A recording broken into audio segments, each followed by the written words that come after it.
All right, Merry Christmas Eve. The horses are here. They're here for the 49ers update, or they're probably here for some food. They're going to be very disappointed when they only hear that Ricky Pearsall is back at practice today for the 49ers. That's good news for San Francisco. That's actually really good news for the 49ers because Ricky Pearsall, although he'll be a limited participant at practice, is on track to play against the Bears on Sunday if he continues at this pace. Now, no George Kittle for the 49ers today. That was expected. George, if he does play against Chicago on what is a mid to low ankle sprain, not a high ankle sprain, if he does play, it's going to be on a lot of rest and not a lot of practice. So we'll keep our eyes out for the 49ers injury report tomorrow, Christmas Day, when they're going to have a more intensive session. But even if George doesn't practice on Thursday or Friday, I think there's still a chance that he goes on December 28th. Remember, as the horses have given up, there was no food coming this time.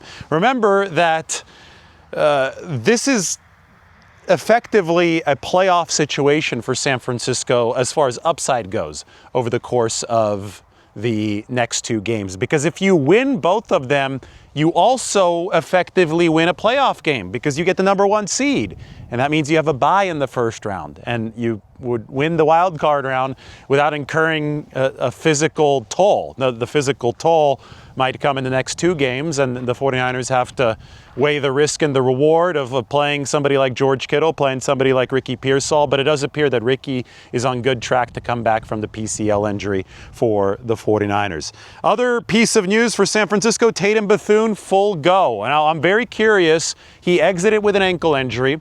Eric Kendricks came in for Tatum Bethune late for the final 10 snaps. Does that job gradually shift to the veteran, the former All-Pro Eric Kendricks, or is that going to be something that Bethune grabs and Kendricks is the first guy off the bench? Also, you know, they didn't play much base with Sam Linebacker against the Colts because the Colts just decided to spread it out all game.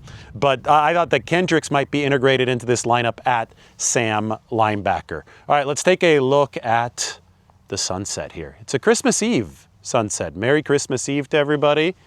We're still in a situation where some food might be expected of us, but yeah, maybe here. Let's pan this around. Let's get this back around to this side. Look, food still might be expected of us, but I'm gonna have to go get some treats in a little bit. We can talk about Yetur Gross-Matos. He is not practicing today, but that is not because of the injury. That is because they're just going to be running the same maintenance plan for Yetur as they have over the course of this season whenever he has been available to practice. Good debut for Yetur. I would say, I guess, good return. It wasn't a debut. Came back from the knee and the hamstring injuries, 18 snaps. That's probably going to be the pitch count, around 20. For him as this season progresses. Maybe they can up that to 25, maybe it gets up to 30 by the postseason, but you're trying to keep Yetur as fresh as possible. I thought that he had a positive impact for the 49ers in his first game back. Brock Purdy said at his press conference today that he's going to be giving his O-lineman a gift after practice. Now, he already did the big Toyota thing. Maybe we could tack that on to the end here. I think I showed it during one of our other videos, but he did the big Toyota thing for the community, and his offensive lineman got some Toyotas last year. Wonder if he's going to up the ante beyond cars this season. And yes, Brock Purdy is not paying for those vehicles. Toyota is too, but I don't think that, you know, Christian McCaffrey gave his Carolina Panthers lineman years ago big green eggs, like grills. I don't think that Christian was paying for those either. It's just, it is in a way a marketing method for some of these companies, but still cool for a quarterback or any player, any superstar player, to get some of his sponsors involved and to thank those who block for him during this Christmas season. Speaking of Brock Purdy, as usual, there's just so much talk online about where he should rank as a quarterback, and I mean, it's just exhausting at this point. He ranks where he belongs. And by that I mean he ranks at the spot which he has deserved. Football is a meritocracy. You earn what you get in this sport. I mean, life is and should be a meritocracy wherever it isn't a meritocracy. But this isn't about potential. This isn't about what you might be down the road or what you might be in a different system. This is about what you have done on the football field. And what Brock Purdy has done on the football field is deliver number one efficiency. Like, the numbers for him are essentially number one across the board, with completion percentage over expectation being number 2, behind only Drake May, who might be an MVP favorite this year. Drake has played a full season. Brock has obviously been hurt for much of it, so he's not in the MVP discussion. But as far as where quarterbacks rank, well, Brock Purdy ranks number 1. He's elite. Sample size is not an issue for Purdy because we can zoom out and include everything since he entered the league in 2022. And he's been number 1 there as well. So enough of this ridiculous posturing. Oh, Herbert would do this, Jordan Love would do that. They haven't done this, they haven't done that at the same level that Brock Purdy has since 2022. It's not how football evaluation works. That's not how legacies are determined.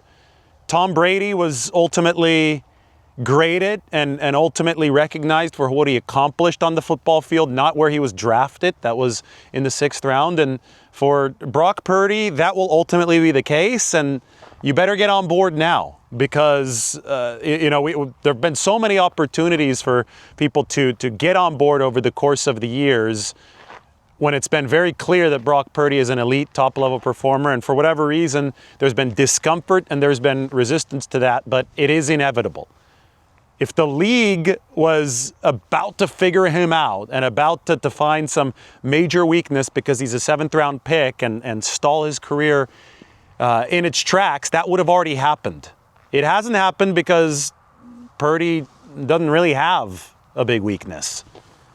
Even, from the physical aspect, people will say, well, he's not impressing me physically as much as somebody like Justin Herbert, or, just toss out any name out there.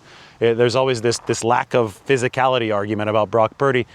He scores better physically in the most relevant metric than any of these other quarterbacks who people are talking about. His 10-yard split, his burst moving out of the pocket is faster than Justin Herbert's. It's faster than Jordan Love's. It's faster than name your favorite quarterback. Insert your favorite quarterback's name here. I'll tell you a story. Back in 2022, this was early in the Brock Purdy era, that December after he took over as starter, I walked up to him because I was doing some research and I was watching tape, and I noticed that he was really twitchy. More twitchy than you'd expect out of somebody. I don't know what his 40 is, but it's not very fast. And I asked him, I noticed that your 10-yard split was 1.55, somewhere around there, 1.5 seconds. And Dre Greenlaw was Brock Purdy's locker neighbor at the time. When Dre heard me say that, repeat Brock Purdy's 10-yard split, Dre almost fell out of his chair. And he said, "What?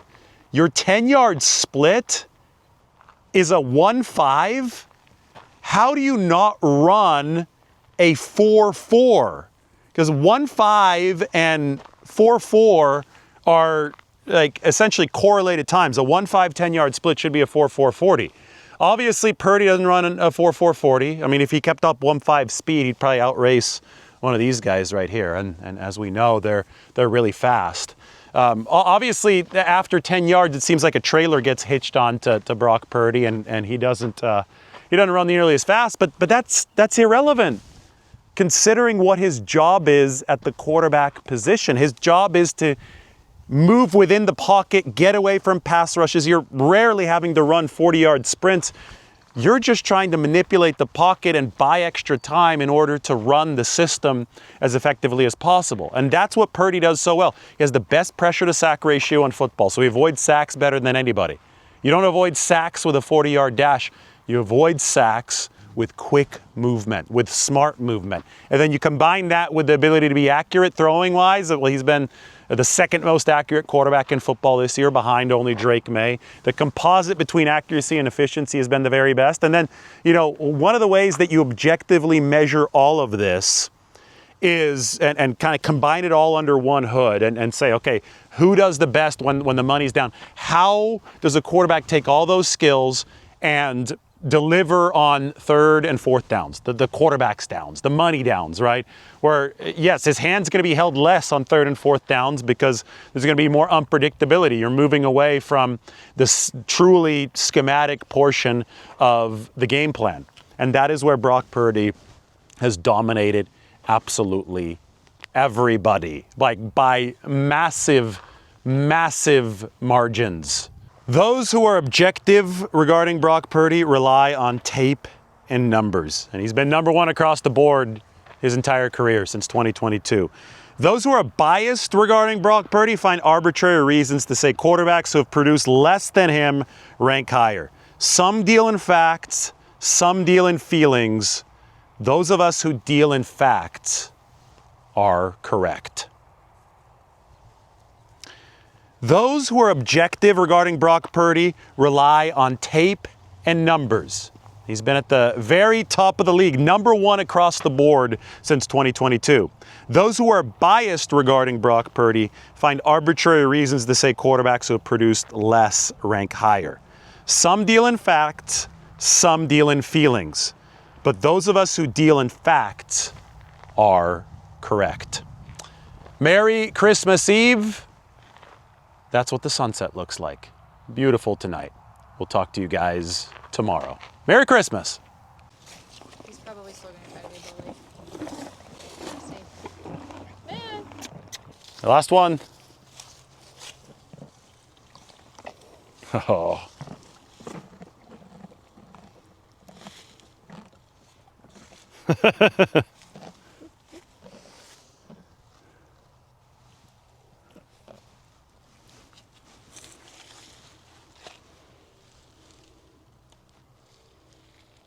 Hey everybody, it's Brock Purdy. This holiday season I teamed up with Toyota to give back to our community, specifically with some families who are going through some tough times.